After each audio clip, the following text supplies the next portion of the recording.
Ladies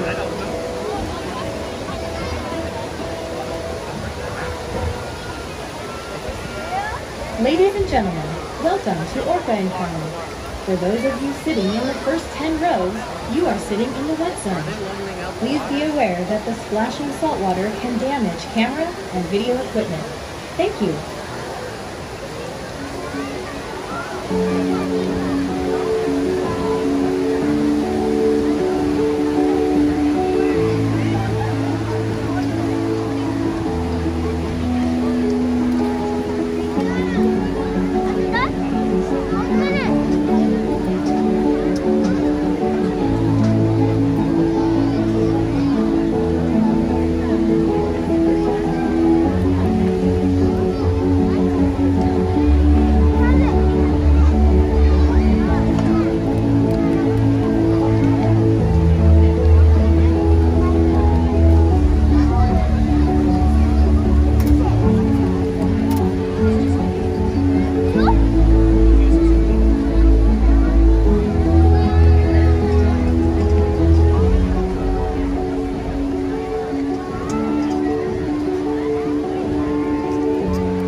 Interconnected ocean, a vast blue expanse critical to life on Earth.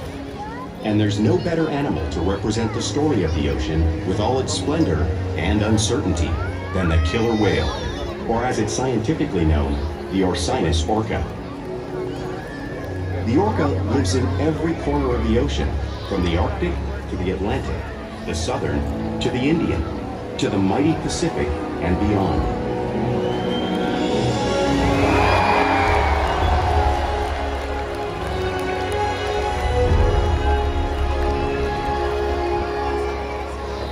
This whale's story is the ocean's story, and it is one we all share.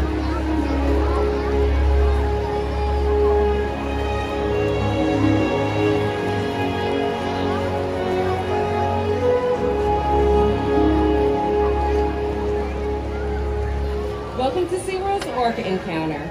My name is Ariane, and I'm honored to introduce you to this intriguing and majestic animal.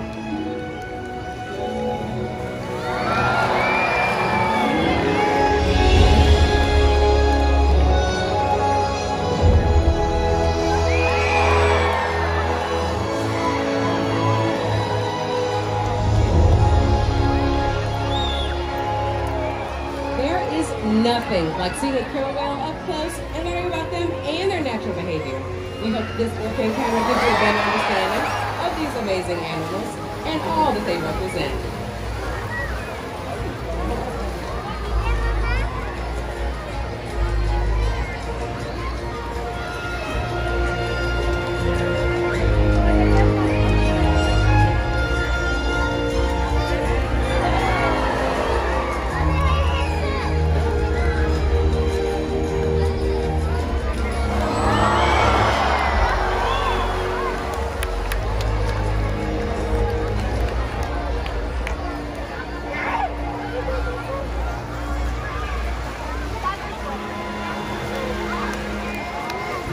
While they are found in every ocean, orcas living off the coast of Iceland are quite different than those near Costa Rica. In fact, there are at least 10 types, or ecotypes, of killer whales. An ecotype describes the differences between killer whale size, physical form, prey, social structure, and habitat. As you can see, the differences are subtle, but noticeable when compared side by side. Orcas are adapted perfectly to their environments. And even the whale's black and white coloration has a purpose. It camouflages the outline of their bodies in the water, making it easier for them to surprise and catch their prey.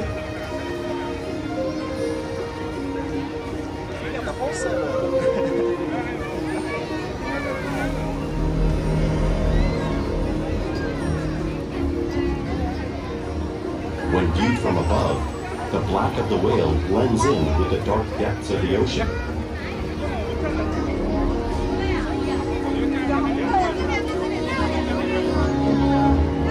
When viewed from below, the orca's white bellies match the brighter surface of the water, blending with the light above, giving them the perfect camouflage.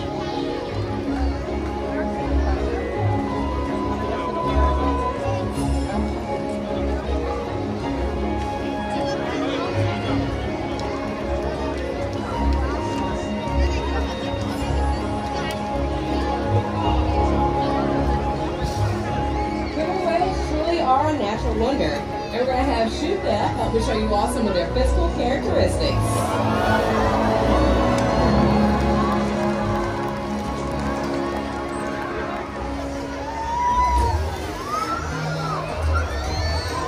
Their blowhole is perfectly designed to take a quick breath at the surface of the water. Even the location of their eyes works to their advantage. It may look like their eye is in that white patch, but that is a visual distraction. It's actually located in front of the white patch, camouflage from thrashing prey.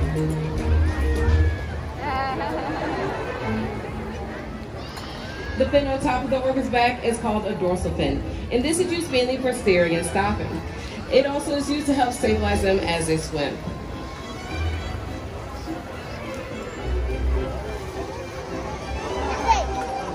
The fins on either side of the whale's body are called pectoral fins, and these are used also to help stabilize them and help them with steering and stopping. But it also has 5 bony digits in them, just like the human hand.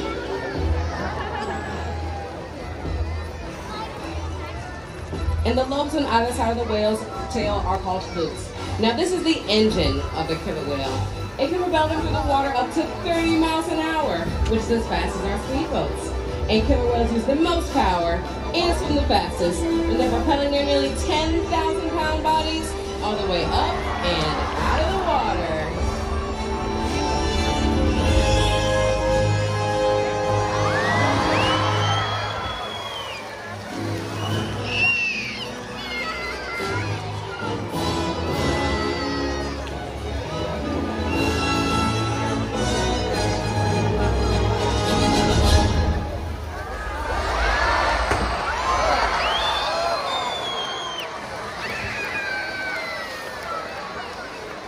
Killer whales are highly social animals with a well-defined social structure. An orca pod is always led by a female. Though just half the size of her male counterpart, she is in charge. It's all about attitude, not size. Because they live and work as a group, orcas need to communicate with sounds and body language. Orcas use clicks for echolocation or navigation.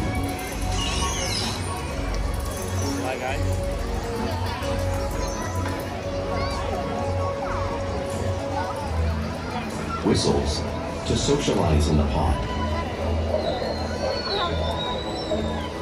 And calls for group coordination and hunting.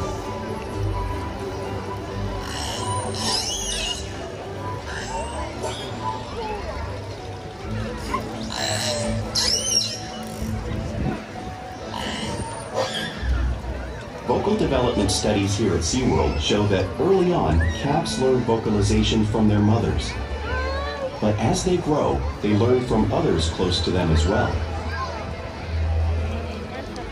This is a bottlenose dolphin call that Shuka learned and even taught other killer whales here at Seaworld. In fact, orcas are the largest members of the dolphin family.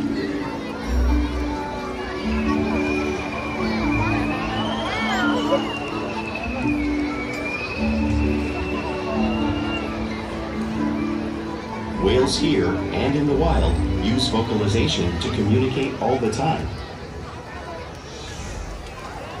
Like all animals, killer whales use body language to communicate with each other. A pectoral slap is used at the surface of the water to communicate dominance, but also to get noticed. For example, a mother may use a pec slap to get her calf's attention.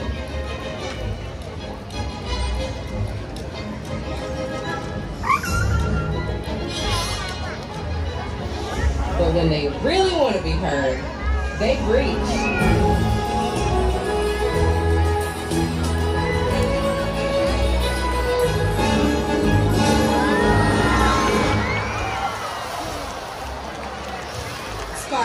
Is used as a form of coordination amongst the orcas and to better orient themselves to their environment when they hunt.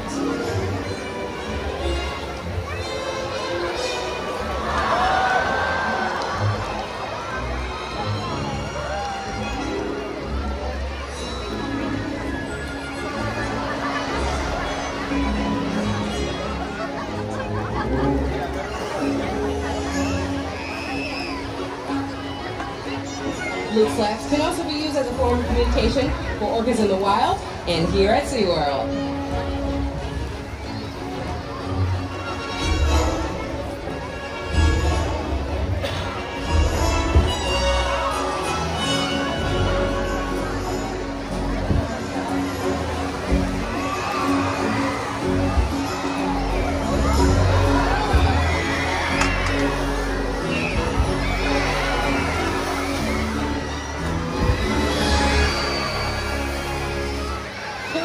Amazing communicators, so it's no wonder to why they're at the top of the ocean's food chain.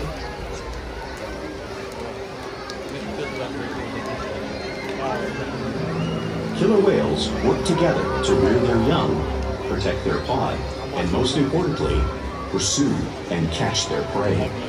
Every day they cooperate to survive in the wild oceans of the world. The orca's hunting techniques are as varied as the whales themselves. Norwegian killer whales will circle herring, herding them together. The whales use sounds to coordinate with each other and to disorient the herring.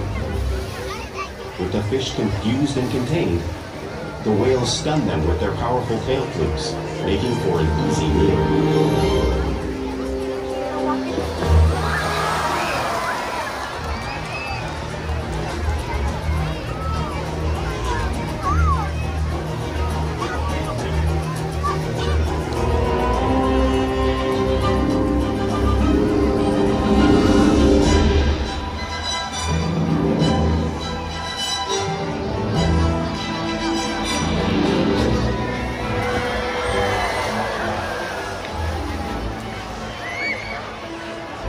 Whales in the southern hemisphere will capture sea lions by pulling them right off of the beach. You can see one of our whales showing that same demonstration of behavior and movement right in front of you.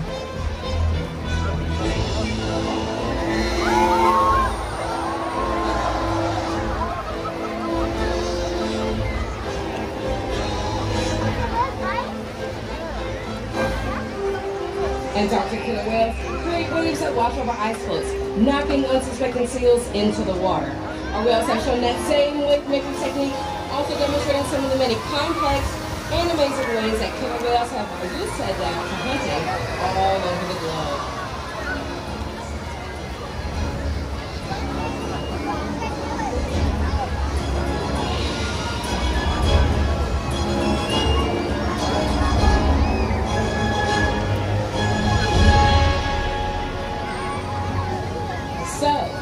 Now that you all just saw these waves crashing in front of you, you can't truly imagine how much water is displaced until you experience it for yourself. Luckily today, we have a lucky volunteer in the audience who would love to feel the power of the killer whale. Everyone do me a huge favor and give it up for Lucas. All right, Lucas. You know what you got yourself into? He doesn't know. Okay, we're going to help him out. All right. So what you're going to do, actually, you're going to stand right here, buddy. You're going to come right down here, and you're going to sit on this blue box, okay? There you go. And you're going to hold on tight to that handle. And hold really tight, okay? And just scoot all the way back here, all right? All right, just hold that position. Hold it real good, okay? It looks like we're ready. All right, buddy.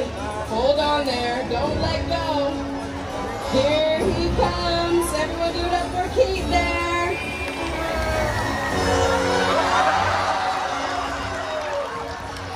It's cold, right? It's 55 degrees, man. Of course it's cold. All right, there you go. Everyone give it up for Lucas. All right. Now, because killer whales are found all over the globe, it's no surprise that they eat all types of prey, including other whales. Now, the whale that you're seeing on the screen in front of you is the largest animal on Earth, the blue whale. It is 5 times longer and 50 times heavier than a killer whale. So how does a whale, I hypothesize, prey on an animal that size in the wild? The answer is because killer whales are the ultimate team players. In this example, we see the larger male orcas surround a sperm whale, forming a perimeter, while the females continue to drive the whale forward until it reaches exhaustion. The calves then move in to join the adults in the group. Whatever their prey, killer whales always cooperate and hunt together, making them a highly successful predator.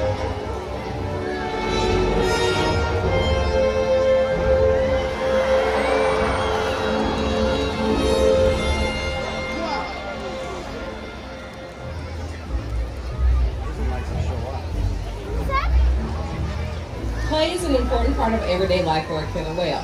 It's used to teach young whales how to hunt and progress in their skills as they grow. Orcas can be seen mimicking and showing their playful side both in the wild and here at Seaworld.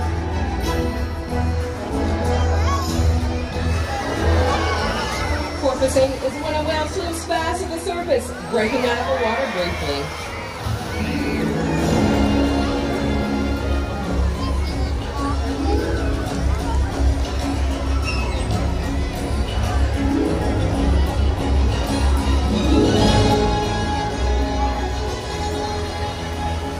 You'll see them do this in catching a rod in the wake of a boat or when surfing in a wave.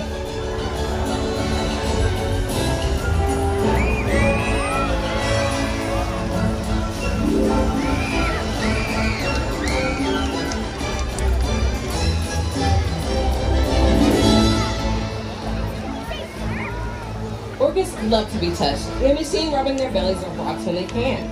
You see our whales show you that same behavior, and some of our trainers showing you how much our whales enjoy that.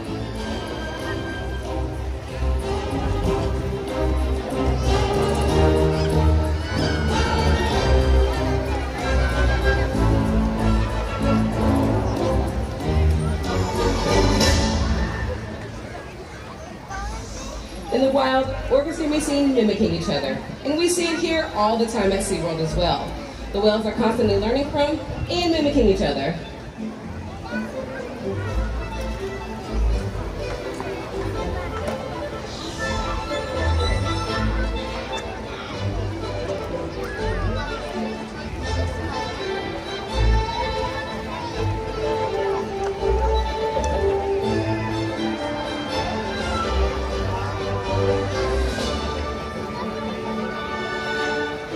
Playful behavior has a purpose. For instance, a tail whip is utilized to stun fish in the wild, but today, I think our whales will be stunning all of you.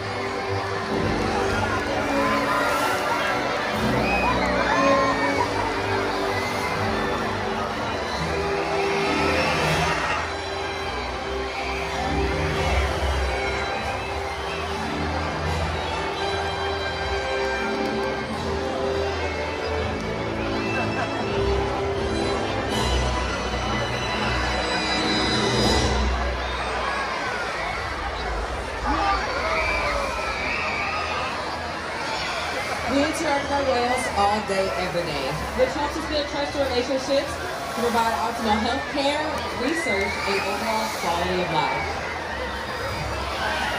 The whales here take an active role in their health care as well as well-being. What that looks like is that we can ask the animals for different parts of their bodies, including their tail flukes. Now, this is where the veins run really close to the surface of the skin, so that way we can introduce a needle to take a blood sample from, which is really awesome stuff.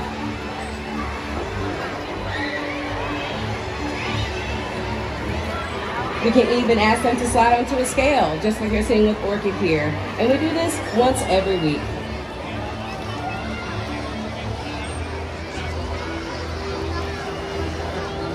And not only that, we can ask our animals for a blood sample from their blowholes. And this is because of the trusted relationships that we build here together right at Seaworld.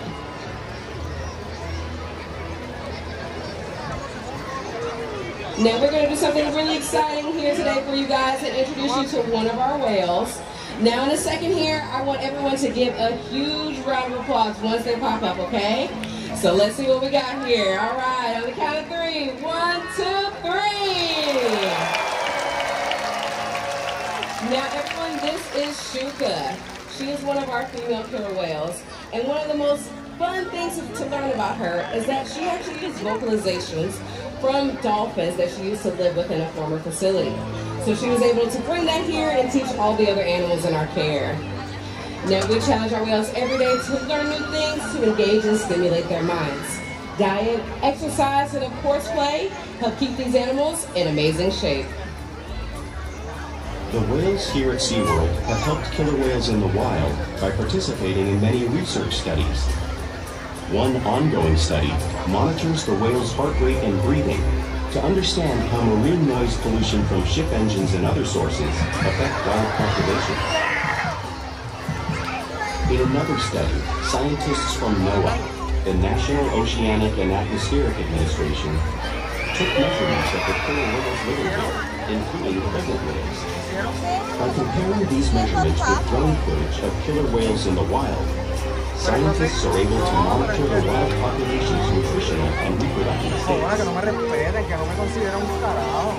Other research has been done here at Seaworld on the mother whale's milk composition. This research will help create an effective model to understand how toxins in the ocean impact wild killer whales and their milk supply. What we learn from the whales in our care every day is actively helping whales in the wild survive. And just by being here today, you've supported our rescue, research, and conservation efforts all around the world. If we work together, like the killer whale, we can protect the future of the Orcinus orca and this beautiful planet that we all share.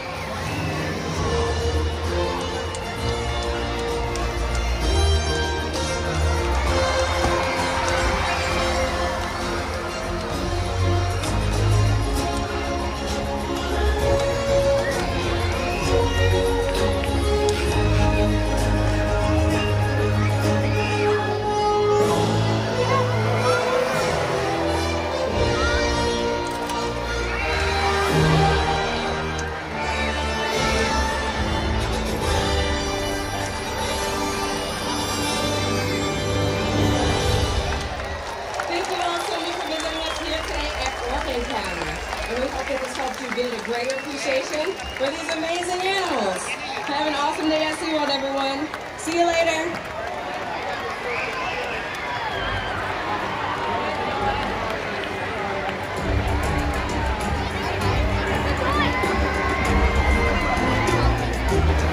Thank you.